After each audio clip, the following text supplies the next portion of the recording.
এই জন্য আমাদের দেশে ইসলাম ভালো আছে, চারটে জিনিস অভাব। একটা হলো লা ইলাহা ইল্লাল্লাহ, আরেকটা হলো মুহাম্মাদুর রাসূলুল্লাহ, আরেকটা হলো মানুষের হক, আরেকটা হলো জামাআত। কয়টা জিনিস নেই? আমি এই হাদিস প্রসঙ্গেই এই চারটে জিনিস ভূমিকা হিসেবে বলার পরে বাকি হাদিসটা অনুবাদ করার চেষ্টা করব। আল্লাহ তাআলা তৌফিক দান করুন, আমিন। প্রথম কি জিনিস নষ্ট হয়েছে? লা ইলাহা ইল্লাল্লাহ। আপনারা রাগ করবেন যে না হুজুর, আমাদের দেশে লা ইলাহা ইল্লাল্লাহ ঠিক আছে, আমরা সবাই লা ইলাহা ইল্লাল্লাহ বলি। বিশেষ করে মানুষ যখন মারা যায়, লাশ বহন করার সময় সবাই জোরে জোরে বলে, ঠিক না? হ্যাঁ। এরপরে আপনাদের দেশে জানি না ভাই, বলে আবার রাগ করেন, আমাদের দেশে ফকিররা ভিক্ষা করতে গেলে লা ইলাহা ইল্লাল্লাহ বলে। আপনাদের আছে নাকি? আছে, তাই না? তো অন্তত আছে তো লা ইলাহা ইল্লাল্লাহ। তো ভাইরা, আসলে শব্দ বা বাক্য থাকা নয়, লা ইলাহা ইল্লাল্লাহ কি বলতে চাচ্ছে এটা বুঝতে হবে। লা ইলাহা ইল্লাল্লাহ মানে আল্লাহ ছাড়া কোনো মাবুদ নেই। মাবুদ মানে যার ইবাদত করা হয়। ইবাদত মানে চূড়ান্ত ভক্তি, সর্বোচ্চ ভক্তি। তাহলে সর্বোচ্চ চূড়ান্ত অলৌকিক ভক্তি করার মতো আল্লাহ ছাড়া আর কেউ নেই। রাসূলুল্লাহ সাল্লাল্লাহু আলাইহি ওয়াসাল্লাম যখন এই দাওয়াত দিলেন, ইয়া আইয়ুহান নাস কুলু লা ইলাহা ইল্লাল্লাহ তুফলিহু, তোমরা লা ইলাহা ইল্লাল্লাহ বলো, সফল কাম হবে। আরবের কাফেরদেরকে মানছিল কেন? তার কারণ ওরা আল্লাহ চিনত না, আল্লাহ যে এক তা তারা মানত না। আল্লাহ এক এ কথাকে আরবের কাফেররা মানত। আল্লাহ ছাড়া কোনো সৃষ্টিকর্তা নেই, সর্বশক্তিমান নেই, এটাকে আরবের কাফেররা মানত। আসলে আপনাদের চেতনা সচেতন করার জন্যই প্রশ্নটা করা। ওরা লা ইলাহা ইল্লাল্লাহ মানেনি, কিন্তু লা রাব্বা ইল্লাল্লাহ, লা মালিকা ইল্লাল্লাহ, লা খালিকা ইল্লাল্লাহ, লা কাদিরা ইল্লাল্লাহ, আল্লাহ ছাড়া কোনো রব্বুল আলামিন নেই, আল্লাহ ছাড়া কোনো সৃষ্টিকর্তা নেই, আল্লাহ ছাড়া কোনো রিজিকদাতা নেই, আল্লাহ ছাড়া কোনো সর্বশক্তিমান নেই, সব তারা বিশ্বাস করত। কোরআন কারিমে অনেক আয়াত আছে। আমার আকিদা বই বোধহয় ঘোষণা দেওয়া হয়েছে, আমার সকল বই 50% ডিসকাউন্টে দেওয়া হবে। বিশেষ করে 3টে বই, ইসলামী আকিদা, ইহয়াউস সুনান, আর ইমাম আবু হানিফা রাহমাতুল্লাহ আলাইহি রচিত আল ফিকহুল আকবার, বঙ্গানুবাদ ও ব্যাখ্যা। এই 3টে বই গায়ের দাম 3 বই মিলিয়ে প্রায় 1000 টাকা। 50%-এর দাম 500 টাকা, অর্থাৎ সর্বোচ্চ ডিসকাউন্ট যেটা বিক্রেতাদের দেওয়া হয়। আর আমি ইঞ্জিনিয়ার সাহেবকে বললাম যে এত দূরে কষ্ট করে যাব, 2 ঘন্টার ওয়াজের জন্য 22 ঘন্টা নষ্ট করব, তা আমি স্পেশালি অন্তত 3টে বই ডিসকাউন্টে দিয়ে আসবো। এটা হলো আকিদা, ইহয়াউস সুনান, ফিকহুল আকবার। এটা আমরা 3টে বই 50%-এ 500 টাকা হয়। আমি বলছি যিনি বিক্রয় করেন 400 টাকায় বিক্রি করে দেন, আর আলাদা কিনলে প্রতিটি বই 140 টাকা। তাতে যেটুকু লস হচ্ছে, আমাদের একটা প্রতিষ্ঠান আছে আস-সুন্নাহ ট্রাস্ট, এটার মাধ্যমে এই লসটা, অর্থাৎ প্রিন্টিং কস্টের যে লস, এটা আমরা কভার করব ইনশাআল্লাহ। বইয়ের লাভ লস মূলত ট্রাস্টের। তো যেটা বলছিলাম, আমার আকিদা বইটা, কোরআন সুন্নাহর আলোকে ইসলামী আকিদা বইটা যদি আপনারা পড়েন, দেখবেন এই বিষয়ে অনেক আয়াত আছে। শুধু আপনাদের স্মরণ করানোর জন্য 1-2 আয়াত বলি। আল্লাহ তাআলা কোরআন কারিমে বলছেন, ওয়ালা ইন সাআলতাহুম মান খালাকাস সামাওয়াতি ওয়াল আরদা লা ইয়াকুলুনাল্লাহ। হে রাসূল, আপনি যদি আরবের কাফেরদেরকে প্রশ্ন করেন আসমান জমিন কে বানিয়েছে, তারা বলবে যে আসমান জমিন সৃষ্টিকর্তা একমাত্র আল্লাহ। আল্লাহ তাআলা কোরআন কারিমে বলছেন, কুল মান রাব্বুস সামাওয়াতিস সাব'i ওয়া রাব্বুল আরশিল আযীম, 7 আসমান এবং আরশে আজিমের রব কে? আল্লাহ। আবু জেহেল কার কথা বলতো? আবু জেহেলও বলতো লা রব্বা ইল্লাল্লাহ কুল মান বিয়াদিহি মালাকুতু কুল্লি শাইইন ওয়া হুয়া ইউজিরু ওয়া লা ইউজারু আলাইহি। সকল কিছুর মালিকানা, সার্বভৌমত্ব, ক্ষমতা কার হাতে? সর্বশক্তিমানকে। আবু জেহেল কার কথা বলতো? আবু জেহেলও বলতো লা রব্বা লা খালিকা লা মালিকা লা কাদেরা ইল্লাল্লাহ। এবং আবু জাহেল আল্লাহর ইবাদত করত। আবু জাহেল যে আলহাজ, আপনারা জানেন না? আবু জাহেল কিন্তু আলহাজ আবু জাহেল। দেখো আছে, হাসেন কেন? আমরা একবার হজ করে আলহাজ লেখি বড় বড় করে, আর আবু জাহেল কতবার হজ করেছে। শুধু হজ করেনি, কাবাঘরের খাদেম ছিল, কাবাঘরের হাজিদের পানি খাওয়াইছে, এবং সে কাবাঘরের গেলাপ পরিবর্তন করত, এবং আল্লাহর জন্য হজ করত, আল্লাহর কাছে দোয়া করত, আল্লাহুম্মা আল্লাহুম্মা ইন কানা হাযা হুয়াল হাক্কু মিন ইনদিক। আমরা যেমন আল্লাহকে ডেকে আল্লাহুম্মা বললে, আবু জাহেল আল্লাহুম্মা বলেই ডাকত। আবু জাহেল সব মানত, আল্লাহর ইবাদত করত, কিন্তু আল্লাহ ছাড়া কারোর ইবাদত করা যাবে না, শুধু এইটুকু মানত। আল্লাহ সর্বশক্তিমান, সৃষ্টিকর্তা, রিজিকদাতা, সব মানত। আল্লাহ ছাড়া আর কেউ নেই মানত, আল্লাহর ইবাদত করতে মানত, কিন্তু আল্লাহ ছাড়া কারোর ইবাদত করা যাবে না, এইটা মানত। বিষয়টা কি আপনারা বুঝতে পেরেছেন? এখন প্রশ্ন হলো যে সব মানার পরও, আল্লাহ সর্বশক্তিমান, আল্লাহ দিলে কেউ ঠেকাতে পারে না, আল্লাহ ঠেকালে কেউ দিতে পারে না, সব বিশ্বাস করলো, কিন্তু তারপরও আল্লাহ ছাড়া আরো ইবাদত করতে হবে, এত জেদ করলো কেন? এটা প্রশ্ন না? আল্লাহ মাবুদ তাও মানলো, কিন্তু আল্লাহ ছাড়া কেউ মাবুদ না এটা মানল না কেন? এটা প্রশ্ন আসে না? আপনাদের মনে কি প্রশ্নটা আসছে? উত্তরটাকে আলোচনা করব। গুড, খুব সহজ, বিশেষ করে সিলেটে, কারণ আমাদের দেশের লোকেরাও সিলেটে আসে। আমি আমার বিশ্ববিদ্যালয়ে, ইসলামী বিশ্ববিদ্যালয় কুষ্টিয়ার ভিতরে একটা গাড়িতে একটা গান শুনলাম অনেক বছর আগে, বাবা শাহজালাল অলি তুমি দয়াল বাবা, দয়া করো বাবা। আপনারা কিরকম গান শোনেন? শোনেন না? এই যে ব্যক্তি বাবা শাহজালাল অলি তুমি দয়াল বাবা, দয়া করো বাবা গান গাচ্ছেন, ওনার কাছে যদি প্রশ্ন করেন যে আমাদের সৃষ্টিকর্তাকে, কে বলবে? আমাদের রবকে, কি বলবে? আল্লাহর ইবাদত করতে হয় বললে মানবে না? সব মানবে। কিন্তু যদি বলেন যে আল্লাহ ছাড়া কাউকে ডাকা যাবে না, কারোর দয়া প্রার্থনা করা যাবে না, ও কি মানবে? মানবে না। আরো ভালো করে বুঝান যে বাবা শাহজালাল অলি, শাহ পরান অলি, শাহ মখদুম অলি, গৌসে আজম অলি, খাজা বাবা অলি, আল্লাহ বাবা অলি, দয়াল বাবা অলি, সবাইকে তুমি ভালোবাসো, শ্রদ্ধা করো, তাদের জন্য দোয়া করো, তবে চাওয়া পাওয়া শুধু আল্লাহর কাছে, ও কি মানবে? আরো ভালো করে বলেন যে শাহজালাল অলি দয়াল, অন্যান্য অলি দয়াল, ঠিক আছে, তবে আল্লাহও তো দয়াল। আল্লাহ দয়াল না? আল্লাহর কোরআনের প্রথম কথা কি? বিসমিল্লাহির রহমান। তাহলে আল্লাহ হলেন মহা মহা মহা মহা দয়ালু, ঠিক না? আপনি একটু ভালো করে বুঝান যে ঠিক আছে, শাহজালাল অলি, শাহপরান অলি, সব অলিদেরকে মহব্বত করো, তাদের জন্য দোয়া করো, তারা দয়াল, ঠিক আছে, তবে আল্লাহর দয়া যেহেতু বেশি, আল্লাহকে ডাইরেক্ট আল্লাহর কাছে চাও, মানবে? মাথা নরম করে থাকবে না গরম হয়ে যাবে? আবু জাহাল শতভাগ চিনে ফেলেছেন। আবু জাহালের আর কোনো দোষ ছিল না, দোষ শুধুই একটা জায়গায়, তারা বিশ্বাস করতেন যে আল্লাহই সব, আমরা আল্লাহর বান্দা, আল্লাহর ইবাদত করতে হবে, সবই করতেন, তবে তাদের বিশ্বাস ছিল যে আল্লাহ অনেক মহান, মালিকুল মুলুক,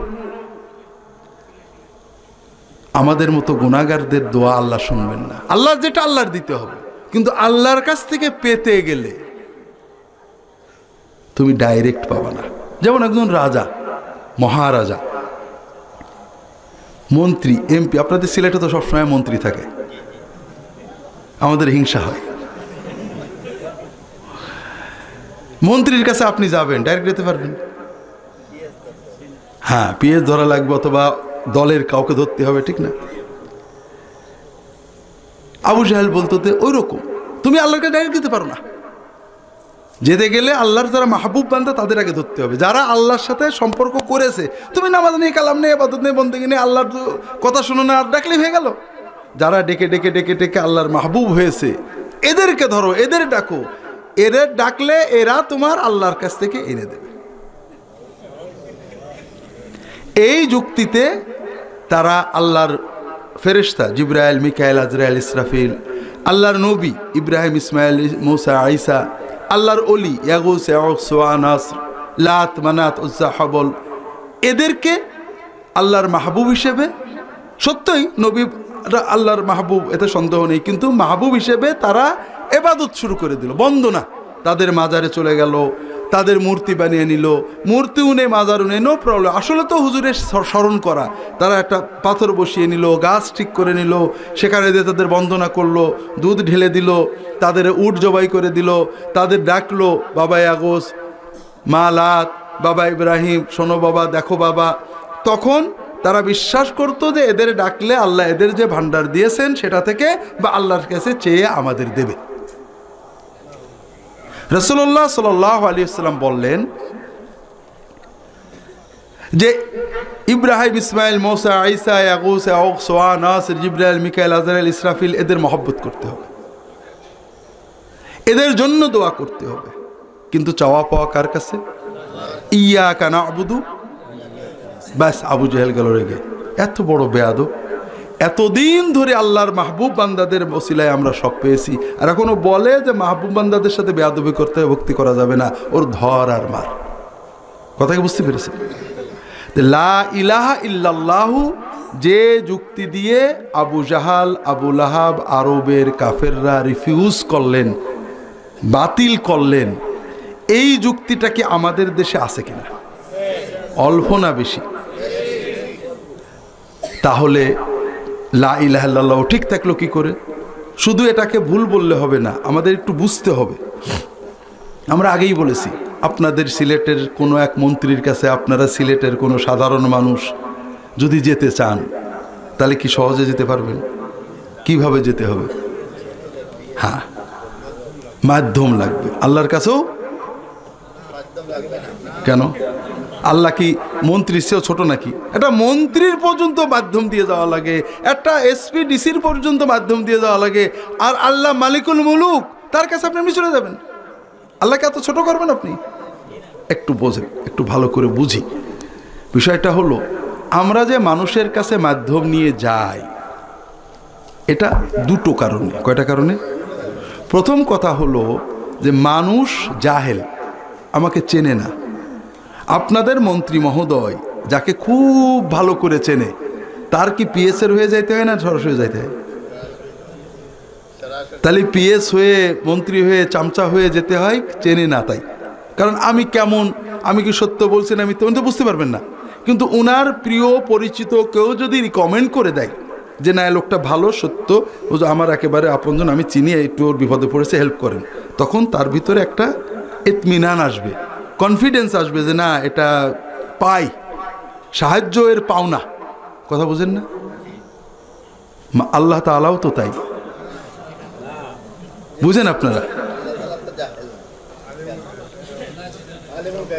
আল্লাহ তো আমাকে চেনেন না, তারপরও আল্লাহ তাআলার কোটি কোটি কোটি কোটি বান্দা, আল্লাহ তাআলা নাউজুবিল্লাহ আস্তাগফিরুল্লাহ, হয়তো বা ঝাপসা জানেন, অত অস্পষ্ট জানেন।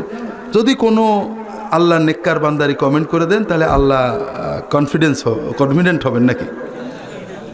কোনো আল্লাহর বান্দা যদি মনে করে যে মানুষের কাছে যেতে গেলে যেমন একটা লোক পরিচয় করে দিলে সে আমাকে ভালো চিনতে, আল্লাহর কাছেও বোধহয় পরিচয় করিয়ে দেওয়ার, ইন্ট্রোডিউস করে দেওয়ার একজন লোক হলে ভালো হয়, তাহলে কি ইমানটা থাকলো? কথা বুঝতে পারছেন? দ্বিতীয়ত যে কারণে মানুষের কাছে যেতে আমাদের মাধ্যম লাগে, সেটা হলো মানুষ শুধু জাহেলু নয়, জালেম। জালেম মানে আপনাকে চেনে কিন্তু পার্সিয়ালিটি করলো। এলাকার কমিশনার দুইজনকেই চেনে, বিচারে পার্সিয়ালিটি করে না? করে। কিন্তু আপনি যদি তার কোনো প্রিয়জন, তার শ্বশুর, শাশুড়ি, বউ, শালা, আমি কিন্তু আব্বা আম্মার কথা বলিনি, আজকাল লোকের আব্বা আম্মার কথা মানে না, এদেরকে দিয়ে সুপারিশ করিয়ে দেন যে আমার প্রিয় লোক, একটু খেয়াল রেখো, তাহলে আর পার্সিয়ালিটি করতে পারে না, তাই না? কথা বোঝেননি? আল্লাহ তো এরকম। আল্লাহ আমাকে চেনেন, জানেন, বোঝেন, আমার পাওনা কি দিলে আমার ভালো হবে সব জানেন, তারপরও আমি চাইলে আল্লাহ দেবে না, আর কেউ বলে দিলে আল্লাহ দেবে, এরকম চিন্তা করলে কি ইমানটা থাকলো? তবে একটা জিনিস দেখেন, আপনারা মানেন কিনা, আল্লাহ সব জানেন, আমরা জানি, কিন্তু আমরা যে অনেক গুনাহ করেছি, আল্লাহর অবাধ্য, এটা তো আল্লাহ জানেন। নাউজুবিল্লাহ, আস্তাগফিরুল্লাহ। আল্লাহ তো বদরাগী, দয়া মায়া কম, কিন্তু আমাদের মতো খলিফা জামাতাদের দয়া মায়া বেশি। কাজেই আমি যদি এখন আল্লাহর ডাকি, অন্তর দিয়েও ডাকি, আল্লাহ মন গলবে না। কিন্তু যদি কোনো হুজুরকে বলি, হুজুর একটু বলে দেন, তখন আল্লাহ নেন। এটা তো এরকম চিন্তা করলে কি ইমান থাকে? থাকে ভাই। এরপরে বুঝেন, কোর্টে গেলে উকিল লাগে না? উকিল লাগে তো, আল্লাহর কাছে উকিল লাগবে। আল্লাহকে তাহলে জজ সাহেবের চেয়েও কমা নাকি? জজ সাহেবের কাছে একজন উকিল লাগে, আর আপনি আল্লাহর ডাকেন না, খান না, দান না, আল্লাহর ঘরে যান না, আল্লাহর সাথে কথা বলবেন, ডাইরেক্ট হবে? উকিল লাগবে না? লাগবে, লাগবে না? কেন? জজের কাছে উকিল লাগে কারণ জজ জানে না যে কার দলিল ঠিক আর কারটা জাল, জানে নাকি? এই জন্য আইন দিয়ে বোঝানোর জন্য উকিল লাগে। আল্লাহ তো সেরকম।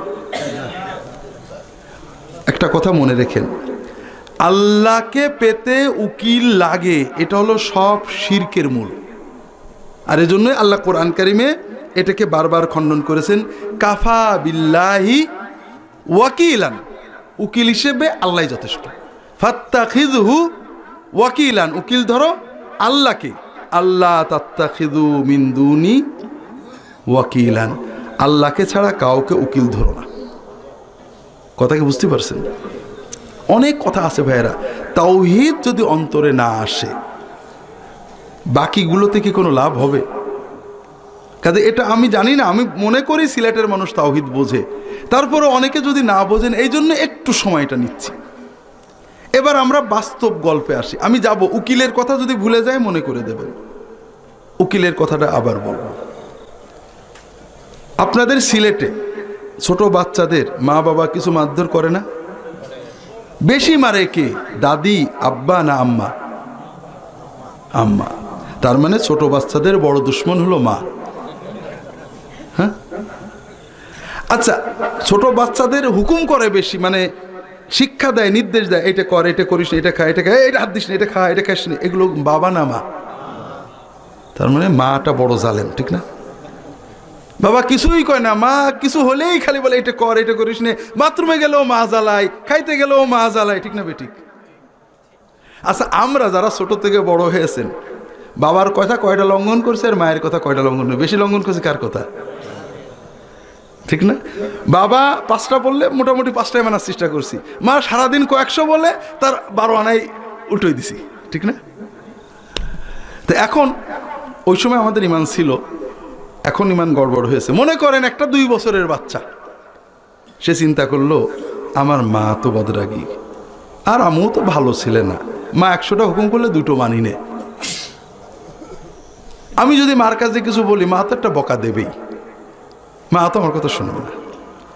তো এখন থেকে আমি মার কাছে যা চাওয়ার দরকার হয় খালার কাছে যে চাবো। খালা খুব আদর করে, কোনোদিন রাগ করে না, যখনই যায় খালা আদর করে।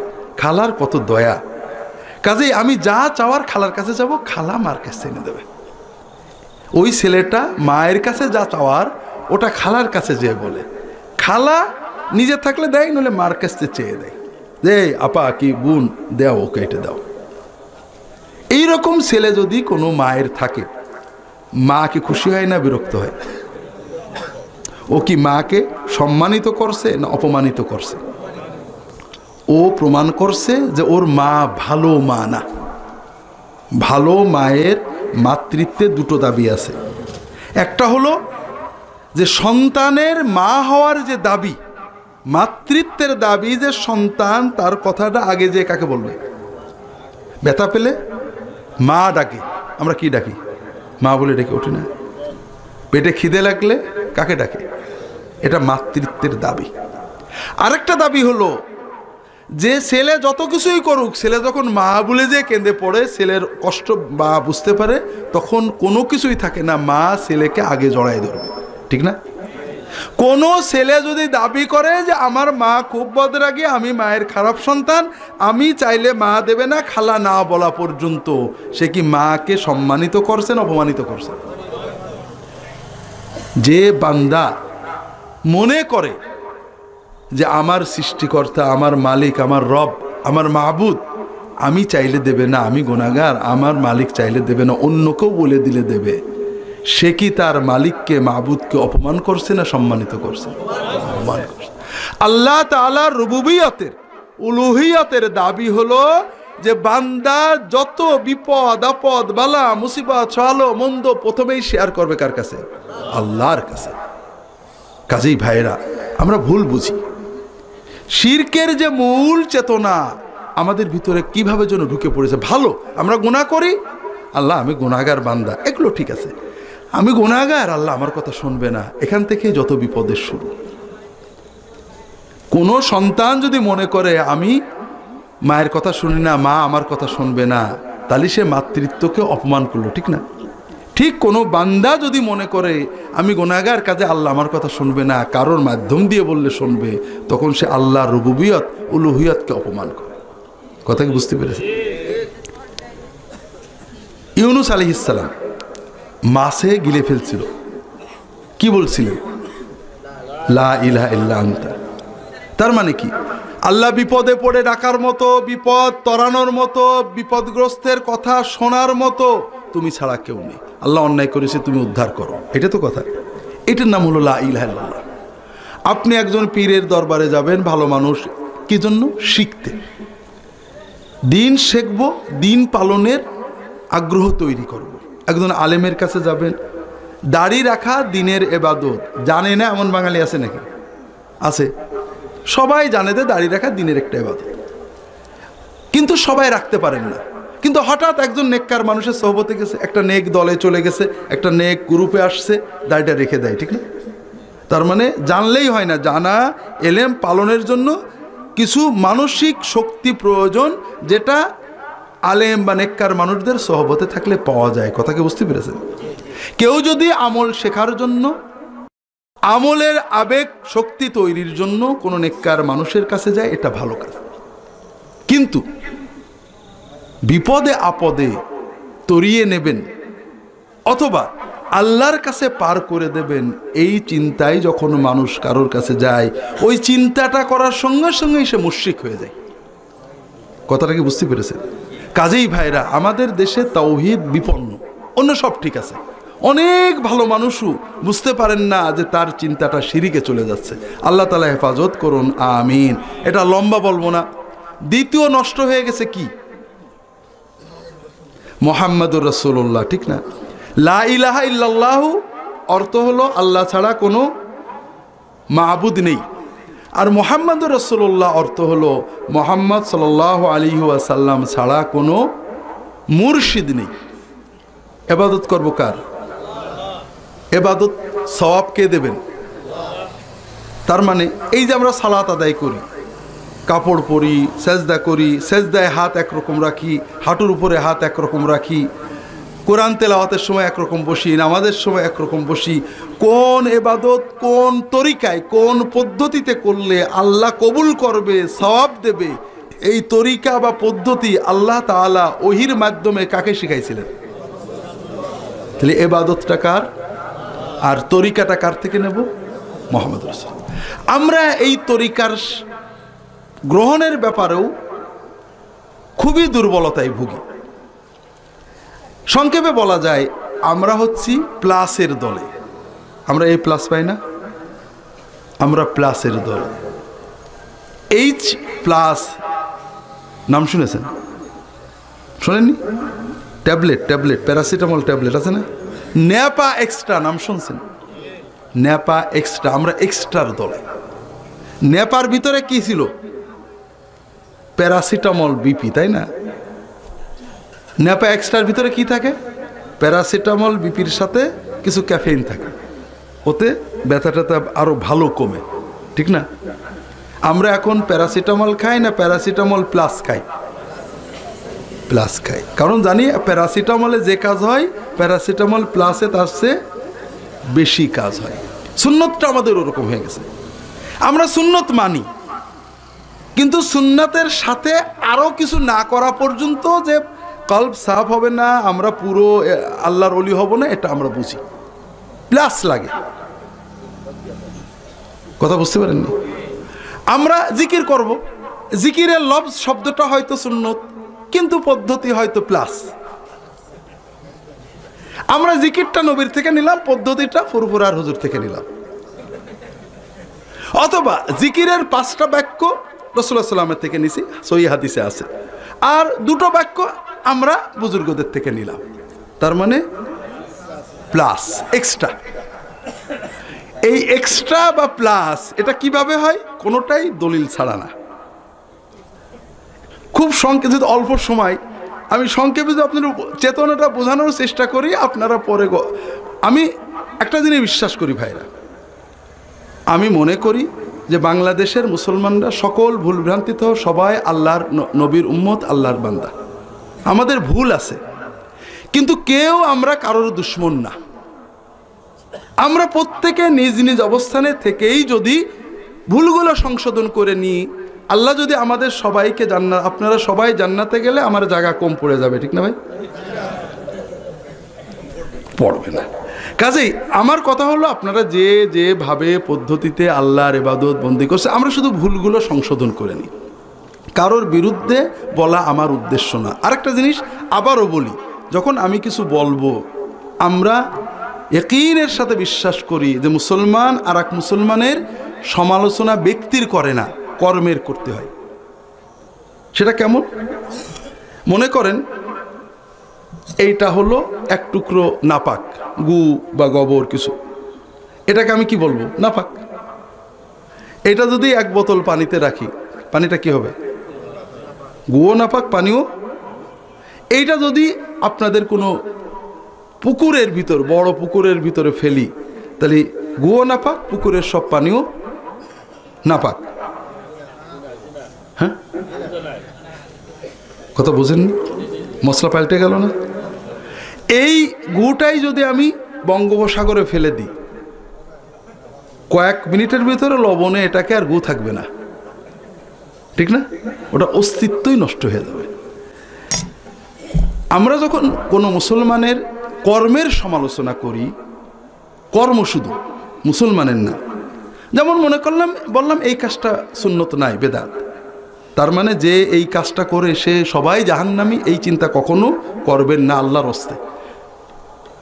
কারণ ওই ব্যক্তিকে শুধু ওই একটা কাজই করে না, আর কোনো কাজ তার ভিতরে আছে। এই কাজটা হয়তো গুনাহ হতে পারে, এইটা হয়তো নাপাক হতে পারে। এই নাপাক যদি এইখানে যায় পুরোটা নাপাক হবে, কিন্তু যদি পুকুরে যায়, ওই পুকুরের পানিতে আপনি গোসল করবেন না, গালে দেবেন না, কারণ নাপাক ওই পাশে আছে। তারপরেও পুকুরের পানি নাপাক না। কাজে একজন মুমিন দিনের ইবাদত করে, দিনের আলেম, দিনের দায়ী, দিনদার মানুষ, তার ভিতরে 2টো অন্যায় থাকতে পারে। আমি তার কাজটাকে অন্যায় বলছি, সেই মুমিনটাকে আমি খারাপ বলছি না। দিনের একজন দায়ী সমুদ্রের মতো, তিনি দিনের খেদমত করছেন, দাওয়াত দিচ্ছেন, দিন পালন করছেন, দিনের জন্য জীবনকে বিপন্ন করছেন, দিনের জন্য অনেক কষ্ট করছেন। তার ভিতরে আমি একটা কাজ সমালোচনা করতে পারি, তবে কখনোই তাকে নাই। আমি জানি ইন্নাল হাসানাতি ইউযহিবনা সাইয়্যাত, নেক আমলের মাধ্যমে আল্লাহ গুনাহ ভুলভ্রান্তি মাফ করে দেন। কথা বুঝতে পারেননি? কাজে আল্লাহর রাস্তে আমি যখন বলবো, দয়া করে কোনো মুসলমান দল গ্রুপের ভিতরে কিছু চিন্তা করবেন না। আমরা কর্মের কথা বলি। যে মুমিন কর্মটা করেন, আমরা আশা করি মুমিন আরও ভালো সুন্নত মতো কর্ম করে আরও ভালো জান্নাতে যাবে। না করলে বিষয়টা তার। আমরা কর্মের বিধান বলি, মুমিনের নয়। কথা কি বুঝতে পেরেছেন? এটা একটু খেয়াল রাখবেন, পরে আবার বলার চেষ্টা করব। তাহলে আমরা বলছি আমরা সবাই প্লাসের দলে, ঠিক না? হ্যাঁ, সুন্নতের গুরুত্ব আমরা সবাই স্বীকার করি, তবে আমরা চেতনে বা অবচেতনে মনে করি শুধু সুন্নত যথেষ্ট নয়, সুন্নতের সাথে আরও কিছু লাগবে। এই যেটা লাগবে এটা কোনোটাই দলিল শূন্য নয়, কোরআন সুন্নাহর দলিল দিয়ে। অকাট্য, অকাট্য মানে যা কাটা যায় না, অর্থাৎ ছুরি দিয়ে কাটা যায় না, কাঁচি দিয়ে কাটা যায় না, রামদা দিয়েও কাটা যায় না। তা আমি একটা বিষয় আপনাদের বোঝাতে চেষ্টা করি দূর থেকে, কাছে থেকে না। কাছে থেকে বললে মানুষরা কষ্ট পায়, রাগ করে। একজন মানুষ পায়ে ব্যথা হয়েছে, বসে কোরআন শরীফ পড়ছিল, পা ব্যথা হয়েছে, দাঁড়িয়ে পড়েছে। আমার মতো পায়ের সমস্যা, বসে থাকতে পারেনি, দাঁড়িয়ে কোরআন পড়েছে, জায়েজ হবে? কোরআন শরীফ দাঁড়িয়ে পড়া জায়েজ না? না জায়েজ? গুনাহ হবে নাকি? না। কিন্তু একজন মানুষ বসেছিল, গল্প করছিল, হঠাৎ কোরআন পড়ার শখ হলো, তাড়াতাড়ি কোরআন কারিম হাতে নিয়ে দাঁড়িয়ে পড়ল। কারণ সে মনে করে বসে কোরআন পড়া ঠিক না, দাঁড়িয়ে কোরআন পড়লে আদব হয়, সওয়াব বেশি হয়। এটা কি বলবো? এটা হলো প্লাস হয়ে গেল। প্লাস হয়ে গেল না? কিভাবে পরে বলবো। কিন্তু এখন আমার আরেকটা প্রশ্ন, আমি বললাম দাঁড়িয়ে কোরআন পড়া জায়েজ, আবার বলছি দাঁড়িয়ে কোরআন পড়া বেদাত, কন্ট্রাডিক্টরি হয়ে গেল না? আসলে বেদাত কর্মের নাম না, বেদাত মনে করার নাম, এতেকাদের নাম, আকিদার নাম। দাঁড়িয়ে কোরআন পড়াটাকে কোরআন পড়া নামক এবাদতের অংশ মনে করা, সওয়াব মনে করা, দিন মনে করা, প্লাস মনে করাটা হলো বেদাত। কথা কি বুঝতে পারছেন? এখন আসেন আমি অকাট্য দলিল দিই। সবচেয়ে বেশি সম্মানের অধিকার কার? কোরআন কার কিতাব? আপনি দুনিয়ার মানুষের সাথে কথা বলতে দাঁড়িয়ে পড়েন, আর আল্লাহর সাথে কথা বলছেন বসে, আপনি তো বড় বেয়াদব। কাটতে পারবেন এই দলিল? কি দিয়ে কাটবেন? কাটতে পারবেন না। দ্বিতীয় হলো, আমরা নামাজ হলো মডেল এবাদত। নামাজের ভিতর আমরা সব এবাদত করি। দরুদ পড়ি না নামাজে? কিভাবে? বসে না দাঁড়িয়ে? সালাম পড়ি না নামাজে? বসে না দাঁড়িয়ে? আত্মায়াত পড়ি না? বসে না দাঁড়িয়ে? দোয়া করি না? বসে না দাঁড়িয়ে? দোয়া তাসবিহ সব নামাজের ভিতরে আছে, কোনোটা রুকুতে যে, কোনোটা বসে। দাঁড়িয়ে কি করি? তাহলে কি বোঝা গেল? আল্লাহর কোরআন দাঁড়িয়ে পড়ায় আল্লাহর হুকুম। কাটবেন এ দলিল? কাটেন তো, কি দিয়ে কাটবেন? নফল নামাজ দাঁড়িয়ে পড়লে সব বেশি না বসে পড়লে? দাঁড়িয়ে পড়লে। দাঁড়িয়ে কি পড়বেন? তাহলে বোঝা গেল কোরআন শরীফ বসে পড়া জায়েজ হলেও দাঁড়িয়ে পড়লে সওয়াব বেশি। হাদিসে আছে রুকু অবস্থায় কোরআন তেলাওয়াত করা যাবে না, সেজদা অবস্থায় কোরআন তেলাওয়াত করা যাবে না। তাহলে কি বোঝা গেল? কোরআন দাঁড়িয়ে তেলাওয়াত করতে হয়, অবনত হয়ে করতে হয় না। দলিল পেয়েছেন? কাটতে পারবেন এ দলিল? অসম্ভব। কোনো রামদা দিয়ে কাটতে পারবেন না। একটা জিনিস দিয়ে কাটতে পারবেন, সেটা হলো সুন্নত। এই সুন্নতে যদি আপনি ইয়াকিন করেন সুন্নত কামেল, তাহলে ঠিক আছে। আর যদি মনে করেন সুন্নতে প্লাস লাগানো যায়, তাহলে আর হবে না। যে মুহাম্মদুর রাসূলুল্লাহ সাল্লাল্লাহু আলাইহি ওয়াসাল্লাম নামাজের কোরআন দাঁড়িয়ে পড়তেন, সেই মুহাম্মদুর রাসূলুল্লাহ সাল্লাল্লাহু আলাইহি ওয়াসাল্লাম কোরআন নামাজের বাইরে কোরআন কিভাবে পড়তেন? শুয়েও পড়তেন। আয়েশা রাদিয়াল্লাহু তাআলা বলছেন রাসূলুল্লাহ অনেক সময় আমার কোলে শুয়ে কোরআন পড়তেন। তাহলে সুন্নত মানে কি? প্রতিটি ইবাদত, সকল ইবাদত নবীজি শুধু বলে গিয়েছেন, তরিকা শিখিয়ে দেননি, ঠিক না? হ্যাঁ, খেয়াল করেন, যে কাজ নবীজি করেননি সেটা ইবাদত না। আর নবীজি যেহেতু করেছেন, ওনার একটা পদ্ধতি আছে। প্রত্যেক ইবাদতের নিজের পদ্ধতি আছে, অন্য জায়গা থেকে দলিল আনতে হয় না। দলিল খুঁজেছেন মানে আপনি সুন্নতে কামালে বিশ্বাস করেননি, প্লাসে বিশ্বাস করেছেন। তাই জন্য ভাইরা, আমি এটা লম্বা করব না, আমার অনুরোধ হলো যে আমরা সবাই সুন্নতকে মহব্বত করি, তবে আল্লাহকে খুশি করতে সুন্নতি যে কামেল, আর কিছু লাগবে না। এখানে খলল হয়ে যায়। সুন্নত কেন এত, এই বেদাত কেন অত নিন্দনীয়? কারণ হয়েছে ভাই, বেদাত মানেই সুন্নতকে ছোট মনে করা। কথা বুঝতে পারছেন না? যে ব্যক্তি দাঁড়িয়ে কোরআন পড়াটাকে উত্তম, বেশি সওয়াব, বেশি আদব মনে করছে, এ বসে পড়াকে কি মনে করছে? খারাপ, অন্তত কম ভালো তো মনে করছে। ওর মনে করাটা কোন জায়গায় গেছে মনে আছে তো? মুহাম্মদুর রাসূলুল্লাহ সাল্লাল্লাহু আলাইহি ওয়াসাল্লাম। কারণ মুহাম্মদ সাল্লাল্লাহু আলাইহি ওয়াসাল্লাম কিভাবে পড়তেন? তাহলে ও বলছে না, সচেতন নয়, অচেতনভাবে হলেও মুহাম্মদ সাল্লাল্লাহু আলাইহি ওয়াসাল্লামের তরিকাটাকে ছোট মনে করছে। আর এই জন্য বেদাত এত ভয়ঙ্কর, কারণ এতে মুহাম্মদ সাল্লাল্লাহু আলাইহি ওয়াসাল্লামের সুন্নতকে ছোট মনে করা হয়, কামেল মনে করা হয় না, নাকিস মনে করা হয়, আরও কিছু যোগ দেওয়ার দরকার আছে বলে মনে করা হয়। কথা কি বুঝতে পারছেন? আমি আরও একটু লম্বা করব না। তৃতীয় কি নষ্ট হয়েছে? তৃতীয় হক, মানুষের হক, ঠিক আছে না, আদালত, এটা আমাদের সমাজ থেকে উঠে গেছে। কিভাবে? আমাদের সমাজে বিভিন্ন দলাদলি আছে, আপনাদের সিলেটেও হয়তো আছে, আছে না নেই? আছে। যেমন আমাদের দেশে আছে, আপনাদের মিলাদ কিয়াম নিয়ে মতভেদ আছে, আছে না? আমাদের দেশে আছে, আপনাদের দেশে আছে কিনা জানি না, জোরে আমিন, আস্তে আমিন, রফাদাইন ইত্যাদি নিয়ে মতভেদ আছে, ঝগড়া আছে, মারামারিও আছে, আপনাদের দেশে কিনা জানি না। কিন্তু আমরা যারা এক দল আরেক দলের বলছি ও মিলাদ পড়ে অথবা পারে না, ওর সাথে সালাম কালাম করা যাবে না, ওর সাথে সমাজ করা যাবে না, এরকম আছে না? ও রফাদাইন করে অথবা করে না, ওর সাথে সমাজ করে, ও আমাদের দল না, ও ভিন্ন, এরকম আছে না নেই? কিন্তু ও পিতামাতার হক দেয়নি, ও অন্যায় বিচার করে, অথবা ও স্ত্রীর অধিকার দেয়নি, ও পড়শির হক নষ্ট করেছে, কাজে ওর সাথে দল করা, ওর সাথে এক সমাজ করা যাবে না, এই কথাটা আছে কিনা? নাই। অথচ আপনাদের বলবো ভাইয়েরা, অনেক কথা বলার আছে, সব তো বলা হয় না, মনেও থাকে না। আমরা যেগুলো নিয়ে ঝগড়া করি, কোরআনে এগুলো নিয়ে ঝগড়া করতে বলা হয়নি। দুর্ভাগ্য, সবচেয়ে বড় দুর্ভাগ্য যে আমরা ঝগড়া করছি কারা, একটু পরে বলবো, যেহেতু প্রসঙ্গ আসলো একটু বলি। আমাদের সমাজে, আপনাদের সিলেট আমি ভালো জানি না, নামাজি লোকের সংখ্যা 100-এর ভিতরে সর্বোচ্চ 15 জন। আপনাদের দেশে বেশি আমি জানি, কারণ আমি শুনেছি, আমাকে ইঞ্জিনিয়ার সাহেব বলেছেন যে মাগরিবের আজান হলে সিলেটে মনে হতো কারফিউ, গাড়ি ঘোড়া বেবি ট্যাক্সি থেমে টেমে সব নামাজে চলে যেত। এখন কেমন হয়েছে, এখন কিছু হয়তো পাল্টেছে। রোজা না রাখলে সামাজিক বিচার হতো। এটা কিন্তু অনেক বড় জিনিস আমাদের দৃষ্টিতে নাই, ওই যারা দূর থেকে আমাদের দেখে দেখে এই তাদের দৃষ্টিতে অনেক বড় জিনিস। এটাকে আমাদের সমাজে নামাজি লোকের সংখ্যা কম, নামাজবিহীন ইমানদারের সংখ্যা বেশি। নামাজবিহীন ইমানদারদের দিন অধিকাংশই দরবার বা মাজার ইত্যাদি কেন্দ্রিক।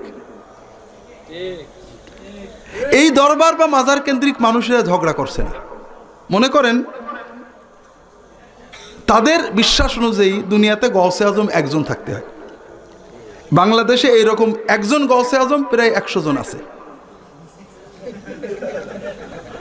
প্রত্যেকেই বলছে আমার হুজুর গৌসে আজম, কিন্তু কেউ কারোর বিরুদ্ধে বলছে না। বলছে নাকি? যার যার মতো চলে যাচ্ছে, ঠিক না? মুজাদ্দেদে জামান নাকি দুনিয়াতে একজন থাকতে হয়, এরকম একজন মুজাদ্দেদে জামান বাংলাদেশে কয়েক হাজার আছে। কেউ কারোর বিরুদ্ধে ঝগড়া করছে না, বলছে না যে এই ও মুজাদ্দেদ, আমার হুজুর মুজাদ্দেদ জামান, ও জামান না, এরকম বলছে নাকি? বলছে না। এরকম আল্লাহর ভান্ডার সব নাকি একজনের কাছে থাকে, নাউজুবিল্লাহ। প্রত্যেকেই বলছে আমার হুজুরের কাছে আল্লাহর ভান্ডার আছে, কেউ কারোর বিরুদ্ধে বলছে না। বলছে নাকি? বলছে না। আমরা ঝগড়া করছি কারা বেশি? হ্যাঁ, যারা নামাজি, যারা মসজিদে যাই, যারা দিনকে মহব্বত করি, যারা দিনের বিরোধিতা দেখলে চোখে পানি এসে যায়, কলিজায় অস্থির হয়ে যায়, যারা ন্যাংটো পোশাক পরা, সুদখোর, ঘুষখোর, হারামখোর, মদখোর, পর্দা বেপর্দা, সবাই যাদের কাছে যেতে পারে, কোনো দিনের কথা শুনতে হয় না, সবাই সমান দোয়া পায়, তারা ঝগড়া করছে না। করছে নাকি? আমরা যারা মদখোর দেখলে কলিজা কাঁপে, কষ্ট হয়, দিনদার দেখলে আনন্দ পাই, শরিয়াকে যারা আমরা গুরুত্ব দিই, তাওহীদ সুন্নতকে গুরুত্ব দিই, তারা কি করছি? কি নিয়ে? ছোট ছোট বিষয় নিয়ে, খুব বড় জিনিস নিয়ে না। আমি একটু আপনাদের বলবো, এটা আমার খুব কষ্ট দেয় ভাইয়েরা। আমরা যেগুলো নিয়ে ঝগড়া করছি এগুলো হাদিসে আছে অথবা নেই, কিন্তু এগুলো নিয়ে ঝগড়া করার কথা হাদিসে নেই। আমার এক ভাই আছেন, শেখ আকরামুজ্জামান হাফেজাহুল্লাহ, হয়তো আপনাদের এখানে আসছেন কিনা জানি না। জি, উনি আমাকে দাওয়াত দিলেন যে ভাই আমাদের, উনি উত্তর খান এলাকায় ওইদিকে থাকেন, আমাদের ভাইয়েরা আপনার ওয়াজ শুনতে চায়, একটু আসবেন একবার। তো সময় দিলাম একবার। তো মাহফিলের পরে অনেক প্রশ্নগুলো একই ধরনের, হাত বাঁধা কোথায় বাঁধবে, বেতের কয় রাকাত হবে, কি বলে আল্লাহুম্মা সাল্লি আলা মুহাম্মদ ওয়া আলিহি ওয়াসাল্লাম, আমিন জোরে না আসতে, রফুল ইয়াদিন কয়বার হবে, এই বিষয়। তা আমি বললাম যে ভাই এইসব ব্যাপারে আমার জানা মতে হাদিস দুই রকমেরই আছে। মুহাদ্দিসিনরা কেউ এটাকে জোর, কেউ এটাকে দুর্বল বলেছেন, অথবা দুটোকেই সহি বলেছেন, কোনোটাকে বিভিন্ন প্রাসঙ্গিক কারণে জোর দিয়েছেন। তবে হাদিস আছে, এ পক্ষেও হাদিস পাই, ও পক্ষেও হাদিস পাই, কিন্তু একটা ব্যাপারে হাদিস পাচ্ছি না যে। তো ভাইরা, আমি জিজ্ঞেস করলাম ওনাদের, বলবো কেন? হ্যাঁ হুজুর বলেন, কোন ব্যাপারে হাদিস পাওয়া যায় না? বললাম যে এইগুলো নিয়ে ঝগড়া করার ব্যাপারে কোনো হাদিসই আমি পাচ্ছি না। সাহাবীরা 3 রাকাত বেতের পড়েছেন, 1 রাকাত বেতের পড়েছেন, বেশি পড়েছেন, প্রমাণিত। কেউ বেতেরকে গুরুত্ব বেশি দিয়েছেন, কেউ একেবারে সুন্নতের মতো মেনেছেন, প্রমাণিত। কিন্তু একজন আরেকজনের বিরুদ্ধে বলেছেন, বিশ্বাস করেন একটা প্রমাণ নেই। একটু আগে আমাদের ইঞ্জিনিয়ার সাহেব বললেন মুসাফাহার কথা, হাত মিলানোর কথা। আমার খুব কষ্ট লাগে, অনেক সমাজে আমাদের আলেম ওলামা আছেন, 1 হাত মিলালে বলে যে ইহুদি খ্রিস্টানদের মতো, আবার অনেকে আছে 2 হাত মিলালে বলবে যে নাজায়েজ বা বেদাত। আমি এটা বুঝি না ভাই। বিষয় হলো হাদিস বলছে হাত মিলাও, তা আমি 1 হাত মিলালে মুসাফা হবে না, অথবা ইহুদি খ্রিস্টানরা করে বলে আমরা করতে পারবো না। ইহুদিরা বড় বড় দাড়ি রাখে, তার মানে আমরা দাড়ি কেটে ফেলবো নাকি? তুরস্কের মুসলমানদের দলিল হলো খালেফুল ইহুদ, ইহুদিদের বিরোধিতা করো, ইহুদিরা বড় দাড়ি রেখে তোমরা কেটে ফেলো। কথা বুঝতে পেরেছ? তো ইহুদি নাসারাদের বিরোধিতা করব কোথায়, যেখানে আমাদের নবীর সুন্নত নেই? আবার 2 হাতে মুসাফাহা বুখারীতে আসছে। ইমাম বুখারী তার 2 উস্তাদের কথা, হাম্মাদ এবং আব্দুল্লাহ মুবারকের কথা বলছেন, যতটুকু মনে পড়ে, তারা 2 হাতে মুসাফা করতেন। তাহলে যদি সেই তাবেঈনদের যুগ থেকে মুসলিম সমাজে যেটা প্রচলিত, এটাকে নাজায়েজ বলার কোনো দরকার নেই। আপনি কথা বুঝতে পেরেছেন? আপনি একটাকে আমলে আনতে পারেন। আমি ভাই এ ব্যাপারে খুব সিম্পল, যে দেশের মুসলমানের 1 হাতে করে আমি 1 হাতেই করি, দেশের মুসলমান 2 হাতে করে 2 হাতেই করি, সৌদি আরবে সবাই 1 হাতে করে। আমি মনে করি 1 হাত 2 হাত যাই করি, মুসাফাহার যে সওয়াব, মুসাফাহার সওয়াব কি? হ্যাঁ, হাত যখন এক জায়গা হয় গুনাহগুলো ঝরে পড়ে। এর সাথে আমরা কিছু বাড়িয়েছি, যেটা ভাই বললেন হাত বুকে আনা, এগুলো কিন্তু একেবারেই বানানো, কিছুই নেই এতে। তো যেটা বলছিলাম, যতটুকু হাদিসে আছে সাহাবী তাবেঈনদের থেকে আমল পাওয়া যায়, এখানে ভিন্নতা থাকবে, কিন্তু ঝগড়া করাটাই হলো হাদিস বিরোধী কাজ। তো দুর্ভাগ্য হলো আমরা যারা দিন সম্পর্কে সচেতন তারা ঝগড়া করছি, ফলে কি হচ্ছে, দিনই দাওয়াত ব্যাহত হচ্ছে। সবচেয়ে বড় যেটা দিয়ে শুরু করছিলাম, দিনের যে মূল দাওয়াত, এটা নষ্ট হচ্ছে। সেটা হলো আদালতের দাওয়াত, ইনসাফের দাওয়াত, বান্দার হকের দাওয়াত, তাওহীদের দাওয়াত, সুন্নতের দাওয়াত। সবচেয়ে বড় যেটা হচ্ছে ভাইরা, উকিলের কথা বলেছিলাম, মনে আছে? হ্যাঁ, এবার এখানে মনে পড়লো, আবার আসলাম। 1978 সালে আমেরিকার কলোরাডো স্টেট একটা আছে, সেখানকার কলোরাডো স্প্রিংস শহরে north American conference on Muslim evangelization, মুসলমানদের খ্রিস্টান বানানোর ব্যাপারে নর্থ আমেরিকান মহাসম্মেলন। এখানে তারা সিদ্ধান্ত নেয় আগামী 50 বছরের ভিতরে, অর্ধ শতাব্দীর ভিতরে বাংলাদেশকে খ্রিস্টান মেজরিটি দেশ বানাতে হবে, এবং 2015-এর ভিতরে বাংলাদেশের 1/3 খ্রিস্টান হবে। আপনারা হয়তো জানেন না, খেয়ালও করছেন না, কারণ আপনাদের ঝগড়া নিয়ে আসেন। 30 বছর আগে বাংলাদেশে খ্রিস্টান 10,000-ও ছিল না, এখন 1 কোটিরও বেশি খ্রিস্টান, এবং অধিকাংশ মুসলমানের সন্তান। ঢাকা শহরে অনেক পকেট বড় বড় এলাকা খ্রিস্টান পুরো, এবং আপনি বাড্ডা ওই এলাকায় যাবেন, বিশাল বিশাল হাউজিং যে একেবারে খ্রিস্টিয়ান হাউজিং সোসাইটি, শুয়োরের গোশত বিস্তি হয়, খ্রিস্টানরা কেনেন, এরকম এলাকা আছে, বাজার আছে। আপনারা ঝগড়া করছেন, আলহামদুলিল্লাহ। আপনাদের সুসংবাদ, আমাদের এলাকায় আলমডাঙ্গা বলে চুয়াডাঙ্গা জেলার একটা থানা, সেখানে মুসলমানরা মারামারি করেছে জোরে আমিন আস্তে আমিন নিয়ে, এবং একজন শহীদ হয়ে গিয়েছে। তা আপনারা এরকম মারামারি করবেন, শহীদ হবেন, এক সময় হুঁশ হবে, হয়তো তখন বাংলাদেশের মেজরিটি খ্রিস্টান হয়ে গেছে। কারণ আমরা ময়দানে কাজ করি, ওই আলমডাঙ্গাতেই গেছি, বিশ্বাস করেন, ওখানে আবার খ্রিস্টান মিশনারিদের কাজ খুব বেশি। আমাদের মেহেরপুর আলমডাঙ্গা অনেক বড় বড় চার্চ হয়েছে, খ্রিস্টান কমিউনিটি হয়ে গেছে। তা আমরা যখন এক অংশকে বলি যে ভাই খ্রিস্টান হয়ে যাচ্ছে, ওইটা একটু দাওয়াত দিতে হবে, তাদেরকে বুঝাতে হবে, তারা বলেন যে ভাই ওইগুলো রাখেন, আগে বড় ফিতনা দূর করি। আহলে হাদিস ফিতনা বড় ফিতনা। মানুষ খ্রিস্টান হলে ফেরানো যায়, আহলে হাদিস হলে ফেরানো যায় না। ওরা তো ইসলামের কলঙ্ক, ওরা তো অরিজিনালেই কাফের। ওরা খ্রিস্টানের সমস্যা কি? ভালোগুলো থাক, সেগুলোতে আমাদের চলবে। বাস্তব কথা বলছি ভাইরা, বানিয়ে বলছি না। এবারও কিছু কম বেশি আছে, থিমটা ঠিক আছে। তা আমার তো মনে হয় ভাই, আমরা যেসব বিষয় নিয়ে ঝগড়া করছি এগুলো সিলি। যে বিষয়ে মতভেদ সাহাবীদের যুগে ছিল, সেই বিষয়ে মতভেদ দূর করাটা, চেষ্টা করা একটা বেদাত।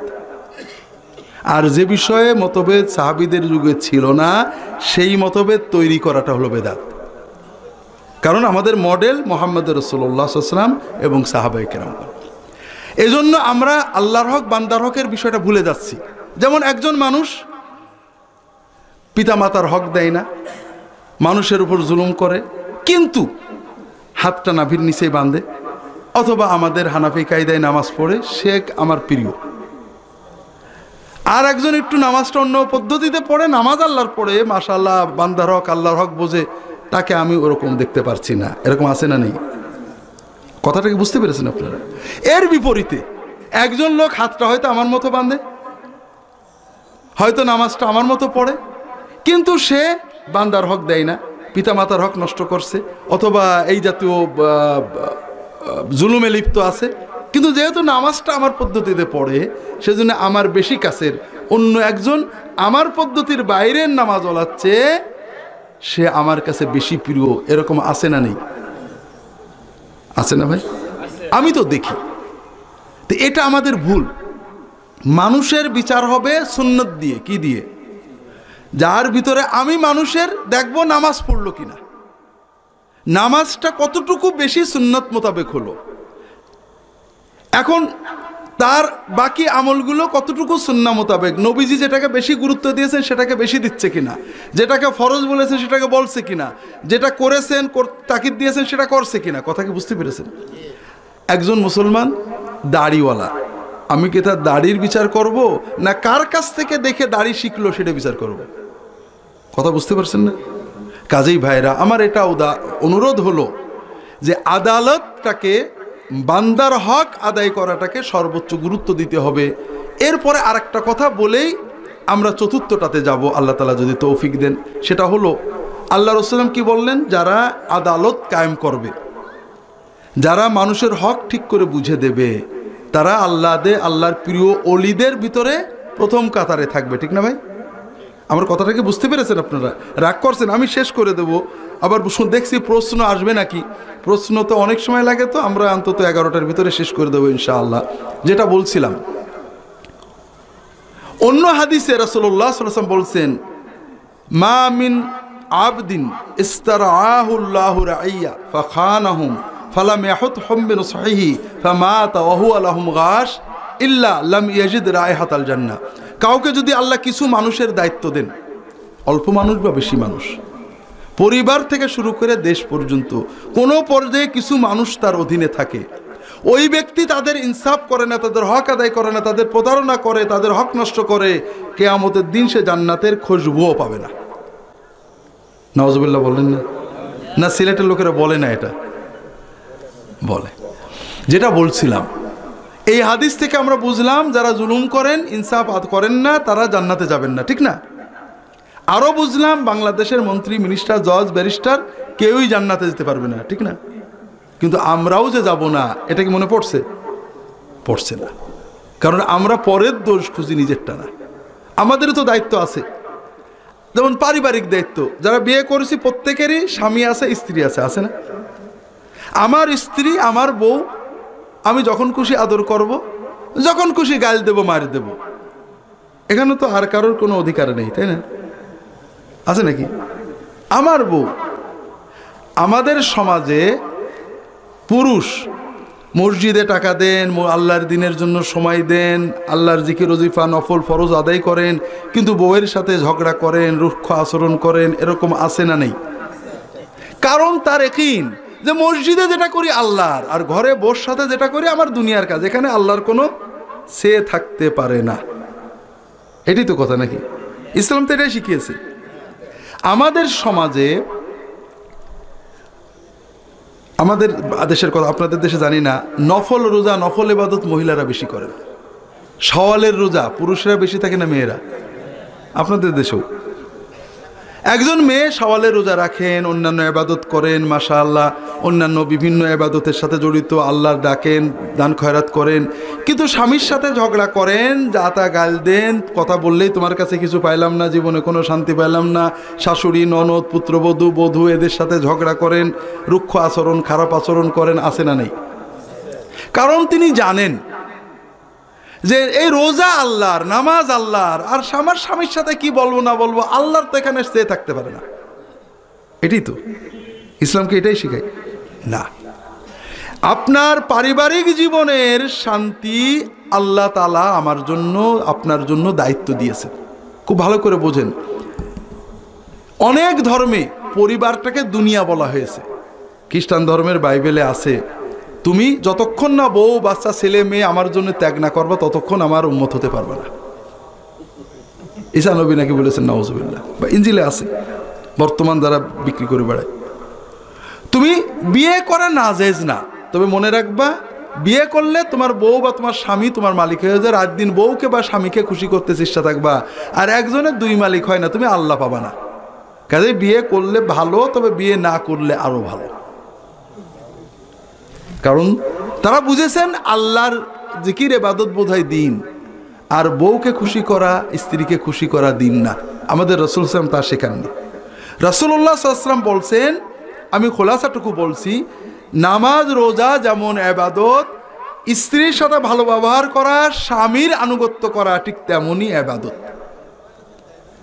ওই শাওয়ালের রোজা রাখলে যে সওয়াব, তার চেয়ে বেশি সওয়াব স্বামীর জন্য ফুর্তি করা, স্বামীর সাথে আড্ডা দেওয়া, স্বামীর জন্য কাজ করা, স্বামীকে সময় দেওয়া। শাওয়ালে রোজা রাখলে যে সওয়াব, তার চেয়ে বেশি সওয়াব বউ যা রাগ করলে সবর করে বউর সাথে ভালো আচরণ করা। একজনও সুবহানাল্লাহ বলেনি, কারণ এই ওয়াজ আপনাদের পক্ষে যায়নি।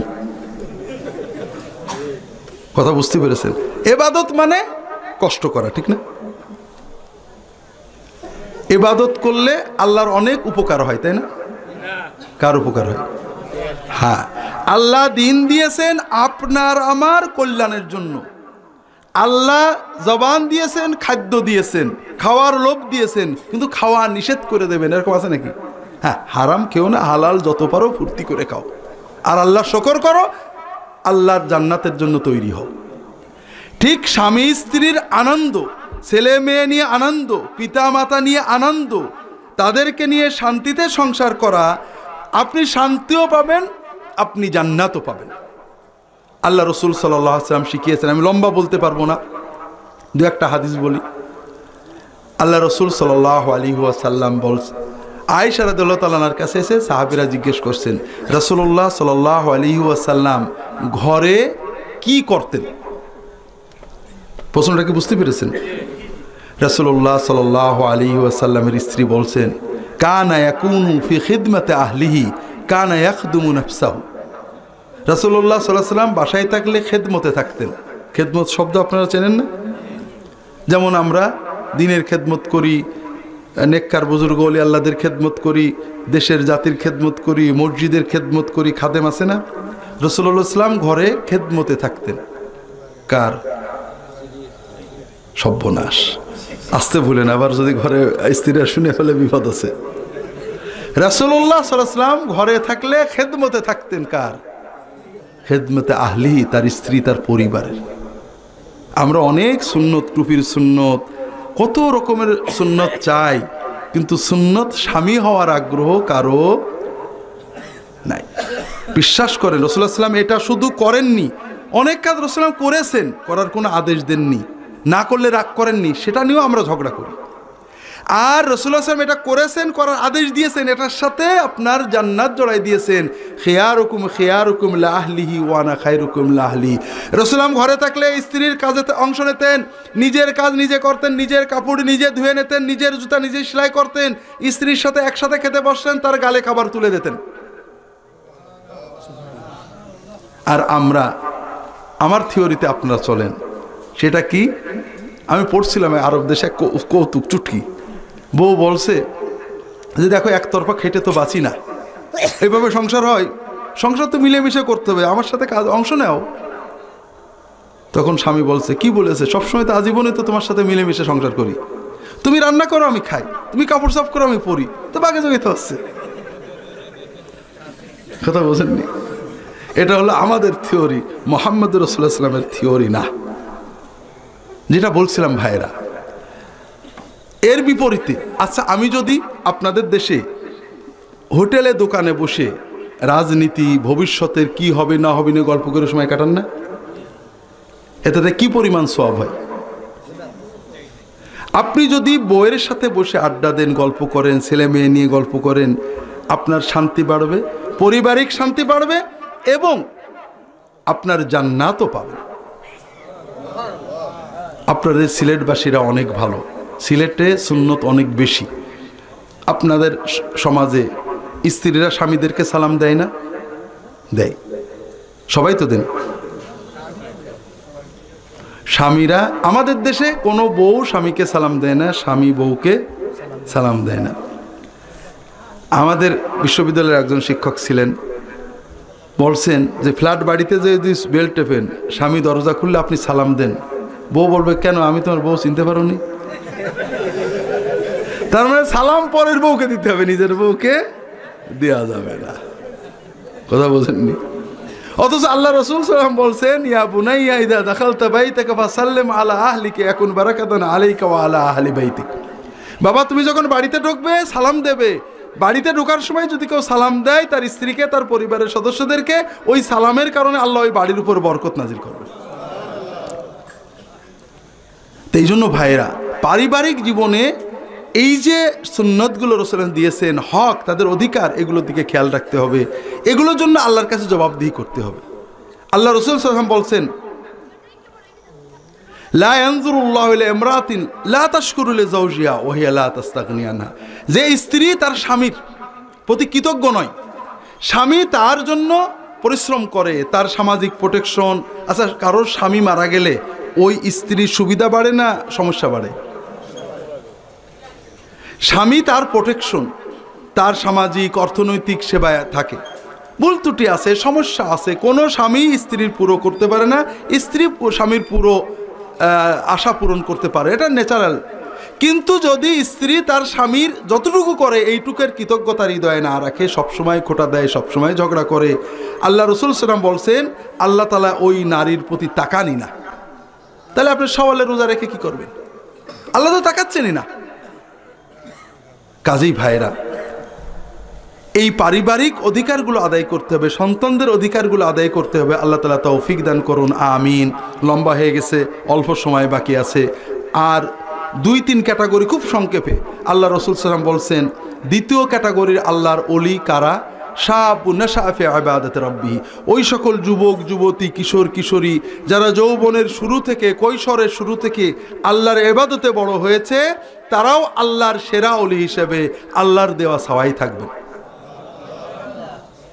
আমরা যারা বয়স হয়েছে তারা আল্লাহর ইবাদত করব, এটা খুবই স্বাভাবিক। কিন্তু যুবক যুবতী কিশোর কিশোরী তাদের রক্ত বলে পাপ কর, বন্ধু বলে পাপ কর, সমাজ বলে পাপ কর, পকেটের মোবাইল বলে পাপ কর, প্রতিষ্ঠান বলে পাপ কর, সকল পাপের দাওয়াতকে সে পায়ে দোলে যদি অন্তত ফরজ ইবাদত করে হারাম থেকে বাঁচে, ও আল্লাহর প্রিয় অলি যাকে আল্লাহ আরো সে আশ্রয় দান করে। আমরা অনেক সময় দিনটাকে ঘুরিয়ে ফেলি। আমরা অনেকে 40, 50, 60 বছর বয়সে নামাজ শুরু করেছি। যে মসজিদে, আপনি জানি না সিলেটের কি অবস্থা, মসজিদে যদি একটা ছেলে যে ফরজ পড়ে সুন্নত না পড়ে চলে আসে সবাই বিরক্ত হয়। আপনাদের দেশে বোধহয় এরকম হয় না? যদি টুপি মাথায় না দিয়ে খালি মাথায় যায় সবাই বিরক্ত হয়। আপনার দেশে হয় নাকি? কিন্তু যে মসজিদে না যায়, তাহলে বোঝা গেল কি নামাজ একটা অপশনাল কাজ। যদি করিস তো ভালো করে কর, আর নাহলে না করা অনেক ভালো। এটাই তো, এটা কি দিন ভাই? কোন যুবক তরুণ কিশোর খেলা দেখছিল, ফরজ পড়ে দৌড় মেরেছে, সমস্যা কি আপনার? ওকে বলেন মাশাআল্লাহ বাবা তোমার মতো যুবক নামাজ পড়েছো, এখন বুঝি খেলতে যাচ্ছ, বাবা সুন্নতটা পড়ো, বলা যেত না? তো কাজেই ভাইরা, তরুণেরা যখন মসজিদে যায় এটা নিয়ামত। আপনার দায়িত্ব ছিল ওদেরকে মসজিদে ডেকে নিয়ে, আপনি ডাকেননি, এমনকি আপনার ছেলেকেও নিয়ে যাননি। ছেলেকে শুধু বলো না যে মসজিদে যাও, ছেলের সামনে এই বাবা এই তুমি এই মেলা হচ্ছে যেও না বলে আপনি চলে গেলেন, এটা কোনো কথা হলো না। ওকে সময় দিতে হবে। ও কোথায় যাবে? ও চায় না যেতে, কিন্তু একসময় ও চলে যাবে। ওকে আপনার সাথে করে নিয়ে যেতে হবে, মসজিদে নিয়ে যাবেন, মেলায় নিয়ে যাবেন, বেড়াতে নিয়ে যাবেন, এটা ওর অধিকার। এই জন্য ভাইয়েরা, তরুণ প্রজন্মে অনেক কথা ছিল, সময় অন্যদিকে চলে গিয়েছে। তরুণ প্রজন্মের মানুষদেরকে দিনের ভিতরে আনা এবং দিন পালন করানো, এটা আমাদের দায়িত্ব। এই মাদ্রাসাটা এই জন্যই নাকি বলেন? প্রবলেম হলো, একবার আমার এলাকার, আমি আবার হুজুর, আমাদের দিক হুজুর কম তো, ছোটোখাটো হুজুরই হুজুর, যে বনে বাঘ থাকে না সে বনে শিয়ালি রাজা, আমাদের অবস্থা তাই। তো এখন ছোটোখাটো যা টুকটাক অনুষ্ঠানে আমার যাইতে হয়। এক হেফজখানা উদ্বোধন করবে, নিয়ে গেছে, বড় লোকরা হেফজখানা বানাইছে, আমি 2 জন ছেলে পালবো, আজীবন খরচ দেবো, আমি 3টে পালবো, আমি 1টা পালবো।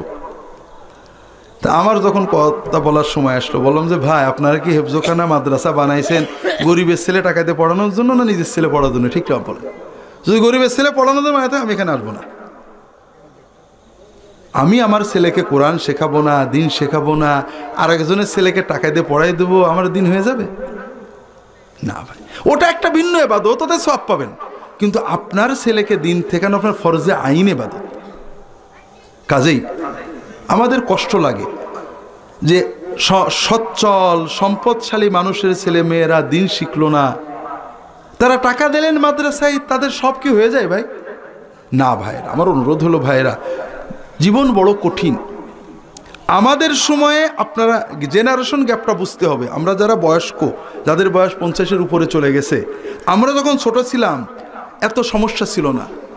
নামাজ না পড়লেও মানুষের ভিতরে সততা ছিল, কেউ পাপের দাওয়াত দিত না। কথা কি বুঝতে পেরেছেন? এক সিনেমা টিনেমা ছাড়া সামান্য। এখন আপনার ছেলের পকেট কিনে দিয়েছেন মোবাইল, ঠিক না? এমন কোনো মহাপাপ নেই যা তার ভিতরে নেই, আপনিই কিনে দিয়েছেন। এখন ওকে যদি মোবাইলের সাথে ছেড়ে দেন, ও কি মুসলমান থাকতে পারবে? তাহলে মোবাইল কিনে দেবেন না? দেবেন, মোবাইলও দেবেন, সাথেও রাখবেন, ওকে সময় দেবেন, ওকে বন্ধুর মতো আচরণ করবেন, 3 বেলা একসাথে খেতে বসবেন। সর্বোপরি ওর জন্য এইরকম একটা মাদ্রাসা সমাজ তৈরি করবেন যেখানে অন্তত কৈশোর যৌবনটা ও দিন শিখে যাবে। কথা কি বুঝতে পেরেছেন? আল্লাহ তাআলা আমাদের তৌফিক দান করুন, আমিন। এরপরে রাজুলুন কলবুহু মুআল্লাকুম বিল মসজিদ, যে মানুষটার অন্তর মসজিদের সাথে জড়িয়ে থাকে, সমাজে থাকে, বিভিন্ন জায়গায় থাকে, কিন্তু জামাতে নামাজ ছাড়ে না, মসজিদে তার মন পড়ে থাকে, তাকেও আল্লাহ তাআলা কিয়ামতের দিন তার নিজের দেওয়া ছায়ায় আশ্রয় দান করবে। এরপরে রাজুলানে তাহাব্বা ফিল্লাহ, 2 জন মুসলমান একে অপরকে শুধুমাত্র আল্লাহর জন্য ভালোবাসে। কথা কি বুঝতে পেরেছে? কোনো দুনিয়ার স্বার্থ না, এদেরকেও আল্লাহ তাআলা আরশের ছায়া আশ্রয় দান করবে। তো ভাইরা, আমি একটা জিনিস করি, আমার ব্যক্তিগত মত, ফিকহি মত, আকীদার মত বিভিন্ন থাকতে পারে। আমি কোরআন হাদিস পড়ে যেটা বুঝেছি, আমি অন্যের কথা ওটা ছাড়তে রাজি না। কিন্তু মুসলমানকে ভালোবাসার ব্যাপারে আমি মনটাকে বড় করতে চাই। আমি সমাজের বড় আর সকল মুসলমান আমি যেটা কোরআন সুন্নাহ থেকে বুঝেছি, মুসলমান যে তার ভিতরে ইসলাম ইমানের কিছু পাচ্ছি, সে আমার দলের, আমি তাকে ভালোবাসি। 2 নম্বর, দ্বীনের দায়ী যারা, দল মত নির্বিশেষ, হয়তো তার সাথে আমার অনেক মতের মিল নেই, আমি তাদের এক্সট্রা মহব্বত করি। এই মহব্বতে আমি শেখ মোহাম্মদ নাসিরুদ্দিন আলবানী রাহিমাহুল্লাহ, শেখ আব্দুল আজিজ বাজ আমাদের উস্তাদ রাহিমাহুল্লাহ, তাদেরকে যেমন মহব্বত করি, শেখ আবুল হাসান আলী নদভী রাহিমাহুল্লাহ একই রকম মহব্বত করি। ফিকহি মতামতের ভিন্নতা আছে, দূরত্ব আছে, তারা দ্বীনের দায়ী ছিলেন, দ্বীনের জন্য জীবন দিয়েছেন। আমার সাথে, আমার ইখতিয়ারের সাথে তার অমিল হতে পারে, কিন্তু তাকে ভালোবাসবো না, তার এত খেদমতের মূল্যায়ন করবো না, এটা আমি বুঝি না। আমি ডক্টর গালিবকে যেমন মহব্বত করতে পারি, আহমদ শফিকও তেমনই মহব্বত করি অন্তর দিয়ে। এই মহব্বত করতে কোনো দ্বিধা পাই না। হয়তোবা অনেক সময় ওই আলেমের কোনো একটা মত আমার খারাপ লাগে, যে অত বড় আলেম এইরকম একটা বাজে কথা বললেন, কিন্তু এর জন্য ভালোবাসা কমে না। কারণ আমি ইয়াকিন করি নবীর পরে সবাই ভুল করতে পারে, আর মুমিনের ভুল একটা হলেই দোজখে চলে যাবে। কারণ কোরআনে আল্লাহ বলেছেন যে মুমিন যদি একটা নেকি করে তাহলে একটা সওয়াব, আর একটা গুনাহ করলে 100টা গুনাহ, 10টা গুনাহ। আল্লাহ কি বলেছেন? একটা নেকির জন্য 10 থেকে 700 সওয়াব, আর একটা গুনাহ করলে। তাহলে আমি কি গুনাহকে বড় করে দেখবো না সওয়াবকে বড় করে দেখবো? কাজেই ভাইয়েরা, আমি এখানেই শেষ করছি। আমার অনুরোধ হলো আমরা যেন দিনের ভিতরে ছোট ছোট পকেট তৈরি না করি, এক্সক্লুসিভ না হই আমি শুধু ভালো, আমরা ইনক্লুসিভ হই। আহলুস সুন্নাত ওয়াল জামাআহ, সুন্নত এবং ঐক্য, ইনক্লুসিভ, সবাই আমাদের দলের। অন্তত যে স্পষ্ট বলে আমি সুন্নত মানি না, আমি ঐক্য মানি না, সে যাক, বাকি সবাই আমরা সব মুসলমান আমার ভাই। আল্লাহ কোরআন কারীমে বলেছেন, আপনাদের বলেছিলাম 4টে নষ্ট হয়েছে। 4 নম্বর কি? জামাত মানে কি? হ্যাঁ, ঐক্য, দল না। আর ঐক্য কিন্তু দেহের না, মনের। আল্লাহ কোরআন কারীমে বলছেন, ইয়া ওয়াতাসিমু বিহাবলিল্লাহি জামিআন ওয়া লা তাফাররাকু, তোমরা আল্লাহর রজ্জুকে একত্রিত ঐক্যবদ্ধভাবে ধারণ করো, দলাদলি করো না। তাফাররাকু, দলাদলি করো না। ওয়াযকুরু নি'মাতাল্লাহি আলাইকুম, আল্লাহর নিয়ামত স্মরণ করো তোমাদের উপর। ইয কুনতুম আদাআন, তোমরা পরস্পরের শত্রু ছিলে, অন্তরে শত্রুতা ছিল, দূরত্ব ছিল, দেখলে শত্রু মনে হতো। ফাআল্লাফা বাইনা কুলুবিকুম, তোমাদের অন্তরে মহব্বত, সৌহার্দ্য দিলেন। ফাআসবাহতুম বিনিআমাতিহি ইখওয়ানান, তোমরা আল্লাহর নিয়ামতে ভাই ভাই হয়ে গেলে। তাহলে অন্তরে শত্রুতা থাকার নাম তাফাররুক, বিভক্তি, দলাদলি। মুসলমান এক মসজিদে নামাজ পড়লাম, কিন্তু দেখে একটু দূর পর মনে হলো, শত্রুভাব মনে হলো, এটা হলো তাফাররুক। আর মুসলমান অন্তরে ভালো লাগে, যেখানেই থাক মুসলমানের ভালো শুনলে ভালো লাগে, অন্তরে ভালোবাসা, ভাই মনে হয়, এইটা হলো উখুওয়াত, এইটা হলো জামাআত। কাজেই আমরা সব মুসলমান ইনক্লুসিভলি, যে বলছে লা ইলাহা ইল্লাল্লাহ, যে বলছে মুহাম্মদুর রাসূলুল্লাহ, সে আমার ভাই। হ্যাঁ, তার ভুলকে ভুল বলবো, কিন্তু ভালোবাসার ক্ষেত্রে, ভ্রাতৃত্ববোধের ক্ষেত্রে আমি কৃপণতা করব না। কোনো মুসলমানকে, কোনো কাফেরকেও যদি ভুল করে মুসলমান বলেন, সে দাবি করেছে, আপনি ভিতর জানেননি, কোনো দোষ নেই। কিন্তু কোনো মুসলমানকে যদি ভুল করে কাফের মনে করেন, তাহলে কি দোষ, অনেক বড় দোষ। তাই কাজেই ভাইরা, আমরা মুসলমানদের ভালোবাসায় কৃপণতা করব না। মুসলমানের খারাপকে অবশ্যই খারাপ বলব, কিন্তু তার ভিতরে যে ভালোগুলো আছে এগুলোকে মূল্যায়ন করব। আমার কথা কি বুঝতে পেরেছেন? আল্লাহু তাআলা আলাম। আমি আর লম্বা করছি না। আল্লাহ তাআলা আমাদের সবাইকে তৌফিক দান করুন, আমিন। সুবহানাকা আল্লাহুম্মা ওয়া বিহামদিকা আশহাদু আল্লা ইলাহা ইল্লা আনতা আস্তাগফিরুকা ওয়া আতুবু ইলাইক। আল্লাহুম্মা সাল্লি আলা মুহাম্মাদ ওয়া আলা